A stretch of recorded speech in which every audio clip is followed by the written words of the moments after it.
Hello everyone, welcome to the first video of my channel. আপনাকে অনেক ধন্যবাদ এখানে আসার জন্য, অ্যাটলিস্ট লিঙ্ক ক্লিক করার জন্য।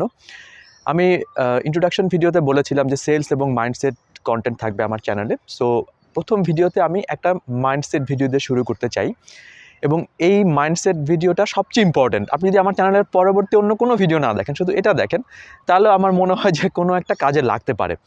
তার একটা বড় কারণ হচ্ছে যে আমাদের শিক্ষায় যখন আমাদের প্র্যাকটিক্যালি অনেক জিনিস শেখানো হয় বা অনেক কিছু মুখস্থ করি আমরা, উইচ ইজ নট ব্যাড, কিন্তু মাইন্ডসেট ব্যাপারটাকে অতটা গুরুত্ব দেওয়া হয় না, যদিও মাইন্ডসেটটা সবচেয়ে ইম্পর্টেন্ট। মানে আপনার যদি গ্রোথ মাইন্ডসেট অথবা স্ট্রং মাইন্ডসেট না থাকে, যেটা আমি নিয়ে পরবর্তীতে আরও কথা বলবো, সেই ক্ষেত্রে আপনার লাইফে আপনি যতটুকুই আগাবেন আপনাকে অনেক ডিফিকাল্টিস ফেস করতে হবে।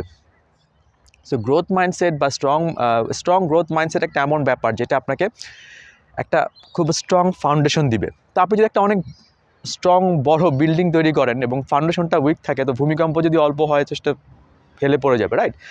কেউ যদি অনেক স্ট্রং ফাউন্ডেশন থাকে এবং যদি বিল্ডিংটা স্ট্রং ফাউন্ডেশনের উপর দাঁড়ানো থাকে, তাহলে যত বড় ভূমিকম্প আসুক বিল্ডিংটা ট্যাকেল দিতে পারবে। এবং মাইন্ডসেট হচ্ছে সেই ফাউন্ডেশন। সো আমি 3টা মাইন্ডসেট নিয়ে কথা বলবো, এবং খুব বেশি বড় ভিডিও হবে না, আমি অনেক বড় সময় নিব না।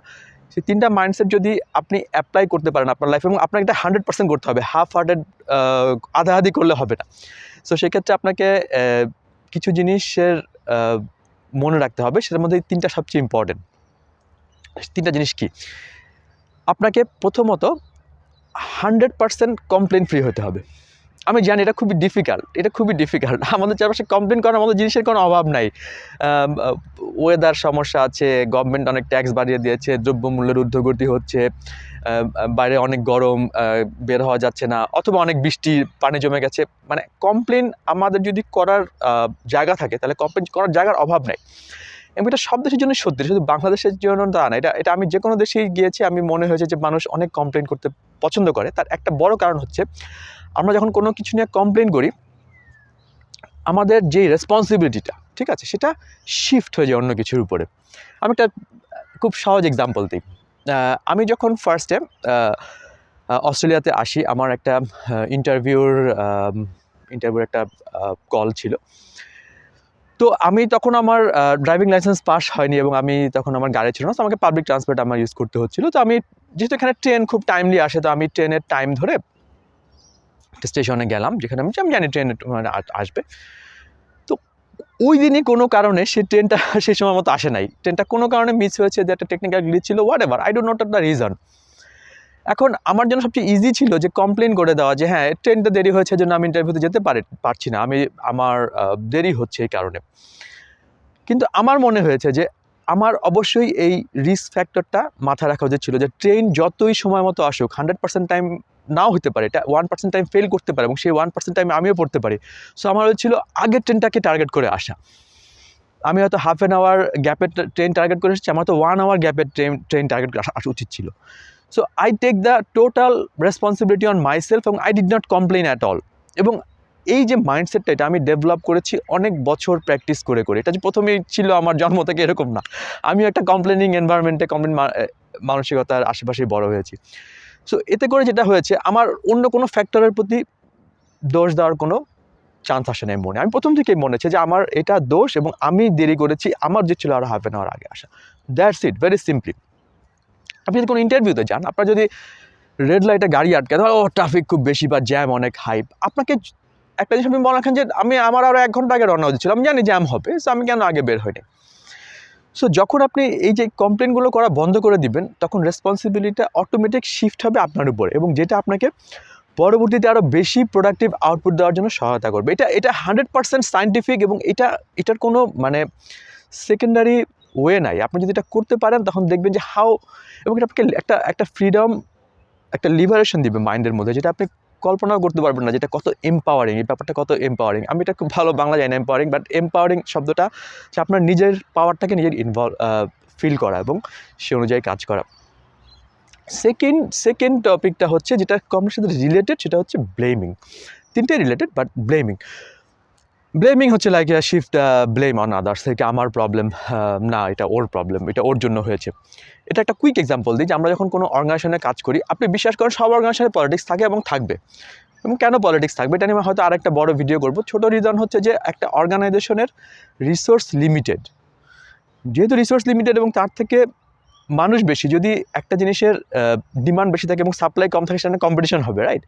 এবং এই কম্পিটিশনটাকে উইন করার জন্য পলিটিক্স আসবেই। তো এখন আমরা অনেকেই বলতে পারি যে আমার প্রমোশন হয় নাই, আমার বসের সাথে ওর সম্পর্ক ভালো, এর সম্পর্ক ভালো, ও এটা পলিটিক্স করেছে, এটা।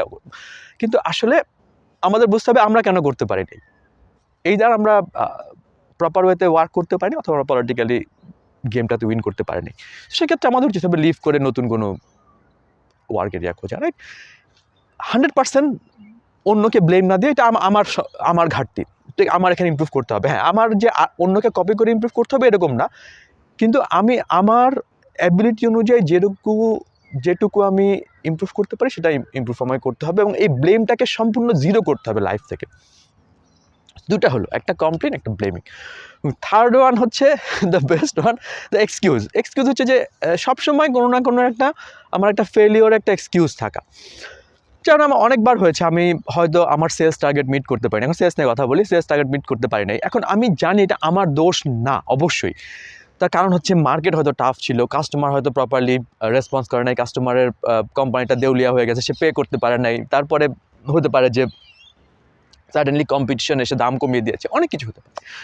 কিন্তু নো এক্সকিউজ, ওরা পেরেছে আমি পারি না, এটা হচ্ছে একটা বড় কথা। সো আমি যদি কোনো কিছু দিয়ে এক্সকিউজ না দিই এবং আমি যদি মনে করি যে সব কিছু আমারই করা উচিত ছিল এবং আমারই পারা উচিত ছিল, এটা শুনতে খুব কঠিন মনে হয়, কিন্তু যখন আপনি এটা করা শুরু করবেন তখন দেখবেন যে এটা আসলে খুব ডিফিকাল্ট কিছু না, এবং তখন দেখবেন যে আপনার একটা সাডেন বার্স্ট অফ এনার্জি আপনি ফিল করবেন ভিতরে। অনেস্টলি স্পিকিং, আপনি কিন্তু যখন এটা করবেন যে কোনো কমপ্লেন দিবেন না, কাউকে ব্লেম করবেন না কোনো ফেলিওরের জন্য, এবং কোনো এক্সকিউজ দিবেন না আপনার ওন শর্টকামিংয়ের জন্য, তখন আপনি দেখবেন যে আপনার ভিতরে একটা এনার্জি বার্স্ট আসছে।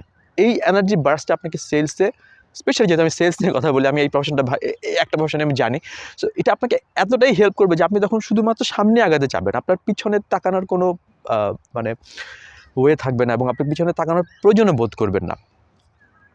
এবং কমপ্লেন, জিরো এক্সকিউজ এবং জিরো ব্লেম, এটার মেইন ফাউন্ডেশন হচ্ছে taking the 100% responsibility and accountability for your life. Everything you do is your responsibility. Traffic light হলো আপনার দোষ, গভর্নমেন্ট ট্যাক্স বাড়িয়েছে কেন সেটা আপনার দোষ, সেটা গভর্নমেন্টের ডিসিশন, কিন্তু আপনার গভর্নমেন্ট ট্যাক্স বাড়িয়েছে তাহলে আপনি আপনার ইনকাম বাড়ান, আপনি চেষ্টা করেন আরও সেকেন্ড ইনকাম ওয়ে খোঁজার জন্য। গভর্নমেন্টের উপর বসে থেকে কোনো লাভ নাই, গভর্নমেন্ট তার অনুযায়ী কাজ করবে। ওয়েদার কেন খারাপ, বৃষ্টি হচ্ছে, ছাতা নাই, ছাতা নিয়ে বের হই, পানি আছে, বড় একটা বুট কিনে রাস্তায় হাঁটি, মানে যে কোনো একটা কিছু হোক, মানে সব কিছু হচ্ছে আমার রেসপন্সিবিলিটি, আমারই করতে হবে। এটা হচ্ছে সবচেয়ে highest level of empowering mindset. যখন আপনার এটা থাকবে এবং আপনি যখন এটা বিল্ড করবেন 100%, আপনি সেলসে you will be a superstar, believe me, or you will be a superstar in all areas in your life, and you will feel definitely a very freedom and liberating feelings inside your mind. Okay, I think you have got my point already, so আমি এখানে শেষ করছি আজকে। আমি চেষ্টা করব less than 10 minutes রাখার। আমি সামনে আরও সেলস নিয়ে কথা বলবো, মাইন্ডসেট নিয়ে কথা বলবো। So if you like it, please give a like and you can subscribe also, and thank you very much for watching. Cheers.